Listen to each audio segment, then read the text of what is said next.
pretty well everybody here who's played games will have cheated at them and will do so routinely. But whether you know you're cheating is another matter. Because the thing is, what you regard as cheating, other players may think is perfectly okay, perfectly acceptable, and you are someone else's other player. So you may look at other people thinking, well, they're cheating. They'll be looking at you thinking, well, you're cheating. Understanding your players is the number one thing you need to do when you're developing games, which is why so many people design games for themselves. At least one person's going to like it. But the thing is, cheating, people don't like cheating. So in this talk, I'm going to dive into some of the reasons that people might be considered to be cheating when they themselves don't, and what you can do about it. First thing, what do I mean by cheating? And best definition that I know, those of you who aren't academics and haven't been on eBay trying to figure out how to get a 1978 book by Bernard Suits, here's what he said. Players have got two axes that they work along. One of them is whether they want to win the game by the game's own definition of victory, and the other one is whether they play by the rules or not. Basically, if you play by the rules and you're playing to win, you're a regular game player. If you play by the rules but you're not trying to win, just a trifler, you're playing because you like playing, not or because you like the community, but not necessarily because you expect to win. If you're playing to win but you're not playing by the rules, that's your regular cheater. The person who is trying to give the impression that they've won legitimately, but they've not. And then we finally got the spoil sport, who doesn't actually want to win, doesn't even want to play by the rules, just wants to make sure that the rest of you have a bad time. So these are the basic four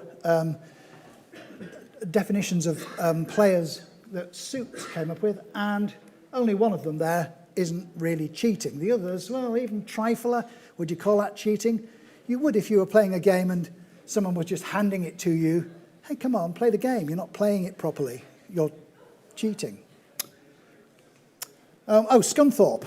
It's a steelmaking town in Lincolnshire. The part of this that I'm going to be looking at concerns the rules of the game, because all games have got rules, otherwise they're not games. If you disagree with that, just take my second year module and I'll soon sort you out. £9,500, not bad. So games have actually got three types of rules.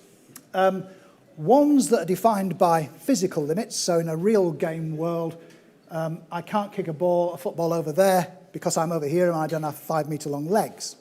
So there are physical rules that are preventing one. There are written rules, so again, keeping with soccer. If I foul somebody because I don't want them to score a goal or something, then that leads to a free kick, where the play stops and it restarts from a free kick. And then there are unwritten rules. These are the ungentlemanly conduct rules, which I suppose in today's rules would have to be unpersonally conduct rules, because women's football is actually pretty popular at the moment. So these are the rules where they've just got something about ungentlemanly conduct, so that if somebody does something and says, well, the game doesn't stop me, there's no rule to say that I can't go and insult someone's children or threaten to blow up their house, then that's ungentlemanly conduct, because there's no rule in it. But it's an unwritten rule. So this is a regular game in the real world. But for computer games, it's kind of different. So in non-computer games, physical rules are coded in by the physics of the universe, and you don't get to make any changes to that because, well, you're not a god. I hope. Unwritten rules work through social norms. They sustain what's called a magic circle. So the written and the unwritten rules, if you're playing a game and somebody cheats, you just don't play with them anymore. In computer games, though, physical rules and the written rules are coded in directly. So it's not just the rule book says this, you haven't done that, we're not allowing it. It's the rule book says this, and we're stopping you from doing it. And that's exactly how the physical world works. Now, I'm afraid that you can't walk through a wall because the wall isn't permeable to human beings. Unwritten rules in a computer games context depend on the individual, the player, what they believe are the unwritten rules. And there's no way of enforcing those in a general internet, connected world. So players construct their own unwritten rules, and then they expect the other people to follow them. This is where it gets interesting. So when you're playing chess in real life, as I'm sure many of you do every single evening, why don't you just take your opponent's king with your queen on the first turn? Oh, I'm playing white, great, take the king, woohoo, I've won. Well, you don't do that because it's against the rules. But there's nothing stopping you from doing that physically. But you don't do it because you want to play a game. And if you do that, you're breaking the rules, you haven't got a game. If you do that and insist that, well, actually I was playing by my variant of the rules and we're allowed to do it, well, the person you're playing with says, good luck finding someone else, because I'm not playing with you ever again. Computer games are different. You don't do this in computer game chess because the game won't actually let you. You try and make a move and it'll say, these are the valid moves, and if your move isn't one of them, it won't let you do it. So that's a physical prevention of it. So the default for computer games is anything that's not coded out by the software is, by definition, allowed. If the game lets you do it, then you can do it. But that's not the same as if the real world lets you do it. You can do it. There are many things that you can't code out that you would really want to code out, but they are against the rules.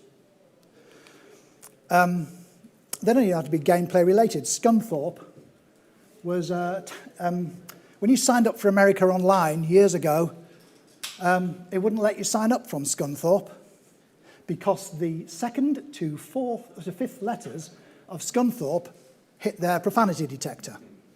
So you couldn't do it. And then other people from Scunthorpe complained. So they said, okay, well, we'll let you call it Scanthorpe. No. So they finally relented, let them use the word Scunthorpe. Scunthorpe passed through the profanity detector. People started using it as a swear word. But this is against the rules. You can't filter these things out because people are adaptable and they just take on a new meaning. That word wasn't a swear word. It isn't a swear word anymore, except on people who remember AOL back in the day.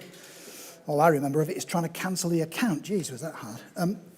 Some rules are difficult to police. So multi-boxing, quite hard to police, quite difficult, but it's conceivably possible, but it's very tricky. And some are impossible to police.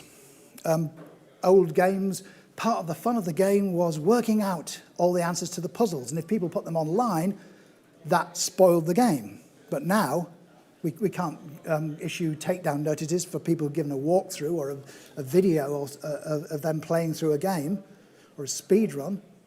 So these things might be against the rules that we want to set, but we've got no way of enforcing them.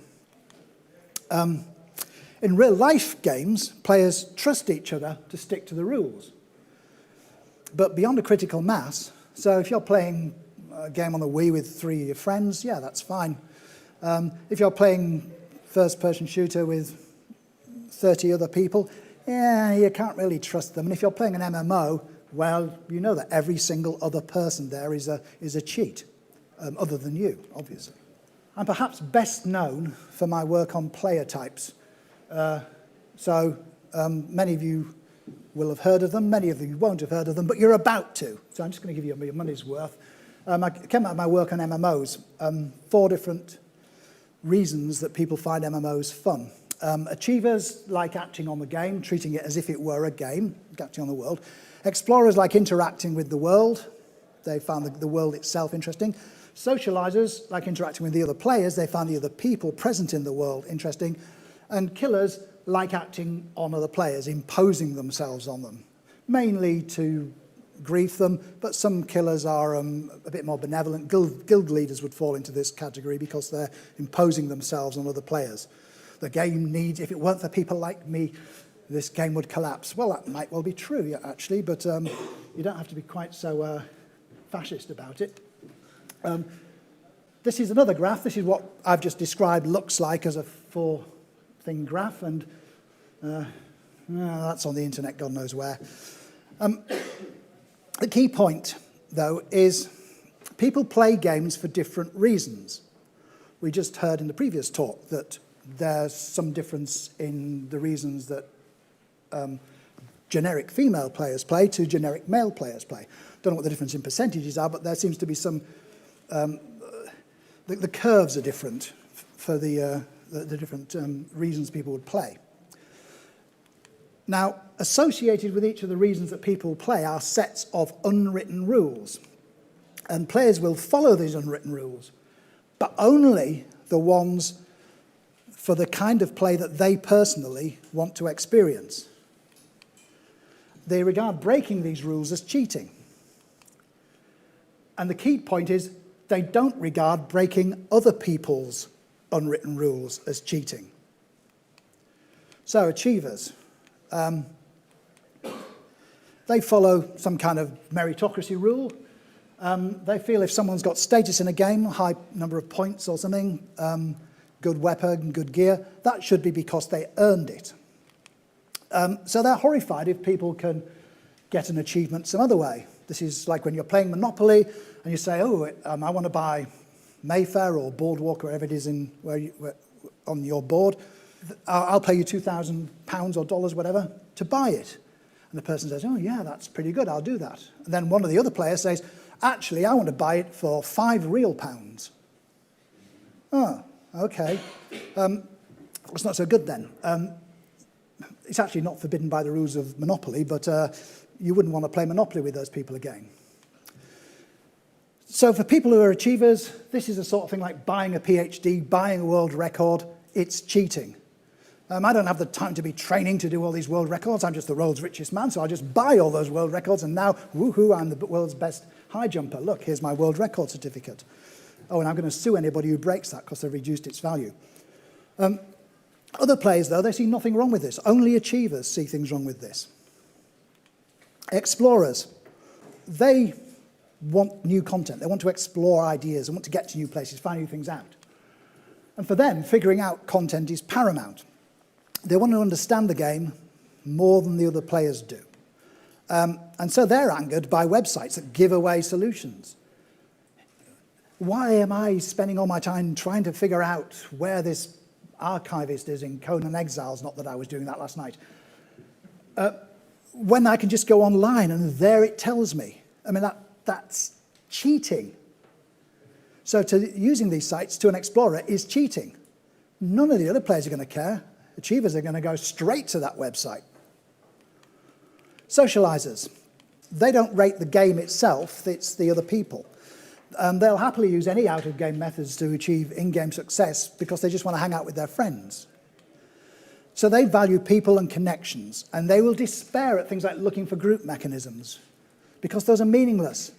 Oh, it's a looking for group mechanism. Oh, I better behave myself in case I'm ever grouped with these 4 people ever again out of the 200,000 people currently playing the game. You are not going to be grouped with those. These are all transient. You may as well be playing with bots. You may actually be playing with bots for all you know. So there's no connectivity. You can't form relationships, form groups with people. It's very difficult with things like looking for group. Community-free grouping that bypasses friendships is just cheating. It's just other people are just, they're cheating at the game by using this mechanism that lets them play without having to speak to anybody other than to say noob or GG at the end if you did really well. But no other types feel this way. Killers, everyone's favourite. If I hadn't called these killers, no one would have heard this of player types, but I did, so good publicity. They get fun from hurting people who didn't consent to the possibility that they might be hurt. Anything that interferes with this is cheating in the killer's view. So if you complain about being attacked, hey, that's cheating, I'm allowed to attack you the game, let me. If you demand some killer favourite ability is nerfed, they will complain. You have stopped these guards from attacking people whom I have led to you for you to attack. Why have you done that? I can't kill these people. Well, you just answered the question. We've done it so you can't kill these people. Anyone calling in help from friends they don't like. You shouldn't be allowed to call in help from friends. I should be able to beat you up on my own. I've waited ages to find someone much weaker than me whom I can attack. All these things here, they're fine in other players' views, but killers don't like it because it stops their fun. Now, breaking rules. Not all cheating is actually like what I've just described. Some of it's accidental. You don't know you're breaking the rule. You're not aware that the rule exists. You suddenly find out that it's no longer possible to import turtles because a rule, one of the states of America has just made turtles its national motto or something. So you can't do this. But you're unaware of it. That's not, breaking a rule is, when you're not aware of it, isn't really cheating. It's just accidental. Some of it's metagaming. So you're playing one-upmanship in real life rather than the actual game. Some of it comes from frustration. I cheat because the game's too hard. Some of it comes from boredom. I cheat because the game's too easy. Those of you who are thinking flow there, yes, you're right. Now, I haven't got much time left, so in the examples there, the player accepts that they cheated. Yeah, sorry, I did cheat. I was unaware of it, but I did. But for much of the cheating goes on, they don't accept it. They don't really see that it is cheating. The reason for this is because for them it isn't cheating. They think it's fine for them to do it, but somebody else doesn't think it's fine for them to do it. The entire free-to-play business model is based on exploiting this friction between player types. That's what you're getting your money from. All those people buying things, if it's cosmetic items, yeah, achievers are fine with that. Socialisers, well, if it's pay-to-win items, then the achievers are, oh, that's not fair at all, except when I do it. But anyone else, yeah, that's great, that's okay. Now, implications. If you're targeting a game at a particular player type, you've got to be aware what that player type considers cheating. That's why free-to-play with any pay-to-win is going to work for casual games, because hardcore gamers loathe it. And it's why, for community games, you shouldn't try and streamline out or abstract away the connections between players. Most of today's social games aren't social. They're just played on social networks, but they're not social games. They're antisocial, if anything. Just because you saw two grids there and you're thinking, oh, I wonder how they interact. You can interact them. You could even read those if the fonts were right. You can associate different types of cheating with the different player types. Fortunately, nobody did that before I wrote player types, so Suits doesn't get the jump on me. Anyway, to summarize, the only computer games rules that you can rely on are the ones that are coded in, and maybe real-life laws too. So if you're playing a game and you use that as a medium to call for the death of a real-life person, well, that's probably breaking a real-life law, and you're probably going to be in court for that. But other than that, computer games, the only rules that you can rely on are the ones that are built in. All the other rules are optional. People play games for different reasons, and they think the game is about different things. They rarely break their own idea of the rules, but they've got no conception of other people's ideas of the rules. They just don't understand why anyone else would think it was cheating. And this is why they cheat without cheating. And that's the talk. Hi, thank you. I was just wondering, it seems like whenever there's cheating, you're talking about like a zero-sum game?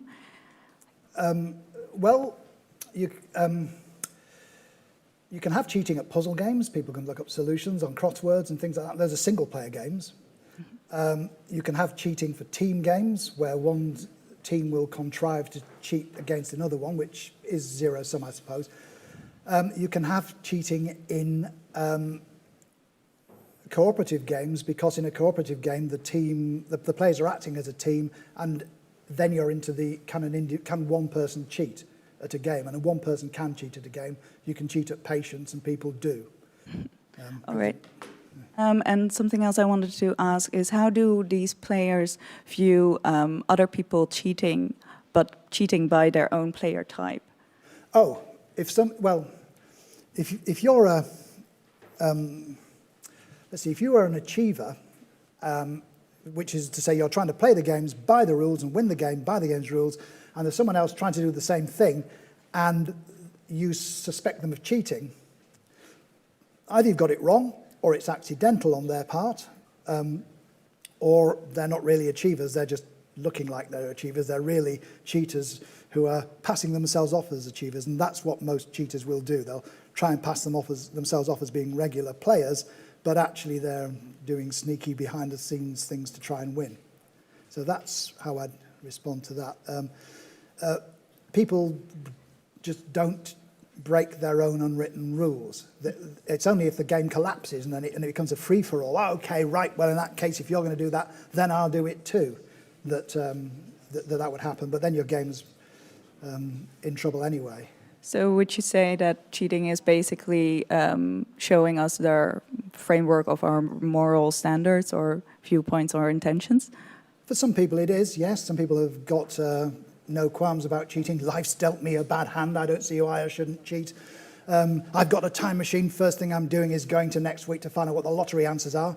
Results. I mean, yeah, people will cheat for that, but most people are, that I'm talking about in this talk are like second-level cheaters who are cheating not because they think they're cheating, but they're cheating because 3 out of the 4 player types think they are cheating. They don't think they're cheating, but everyone else does. So that's where it's... All right, thank you. That's why I mentioned this. It's the kind of thing you probably want to know for casual games, since you're targeting a lot of these players. Actually, if I may ask one question that is not really related to cheating. Well, you described as one motivation for killer types that are hurting others. And I'm sure you are, you know, the 8 types of fun. Will you comment how this killer type motivation hurting others maps to those 8 types of fun in playing which games? 8 types of fun are you talking about? Because I know lots of types of fun. There was this MDA model related. MDA. Oh, right. Oh, yeah. Okay, right. The MDA one. Yeah. I mean, that's not structured. The player types one is structured, and it does actually flip to 8 player types. Some of the things in there are not directly what I would call game specific. And some of them are like metagaming. Well, some of them, maybe one of them is metagaming. But on the whole, they cover the same things as the player types do. The player types comes out of MMOs. It's to do with motivation, and the motivation is interior to the player. So only the player knows why they are playing the game. It doesn't matter how many surveys you do, asking people what they're doing. It doesn't matter how much observation you do. I mean, I've known a player who was a killer, played as if he was the world's friendliest socializer for 100 days. On that 100th day, he turned into a killer. And it was an exquisite moment for him. Not for the person he actually killed, because he was, again, with permadeath, but people will mask their behavior. Why would you ever think a killer would answer a questionnaire truthfully? Because they're not going to, are they? So, yeah, there's multiple of these sorts. You can look at the ones that have held up long time. You can look at new ones because they come from a direction. Player types, I can only actually explain why that works for MMOs. It does seem to work for other things, but as an academic, I can't be making vast claims which I can't prove. But it does seem to work for most games in general. But I'm not going to put my neck on the line by saying I guarantee that. It's when people use it outside of games. People use it for web development. That's not too bad, but it was the ones for neuro-linguistic programming that I thought were a bit odd. Well, still, if it works for them. Yes. So anyway, some answers to your question is choose your model. Killers are basically people who get fun from preventing other people from getting their fun. Okay. Why I'm asking actually was I had some by the beer chat with one coworker, and we were discussing that model, and I also proposed that actually kind of hurting others would be also could be considered different kind of fun that is separate from others in that model. And well, he disagreed to me. Now I try to cheat by appealing to authority. It's only hurting others when they don't want to be hurt, when they didn't sign up for it. I mean, regular PvP, that isn't killer types, that's more achievers. But if you do something, any chat channel, trolls are basically killers. Okay, thank you. Okay. Thank you so much, Dr. Bartle, for a great talk and great Q&A. Professor Bartle.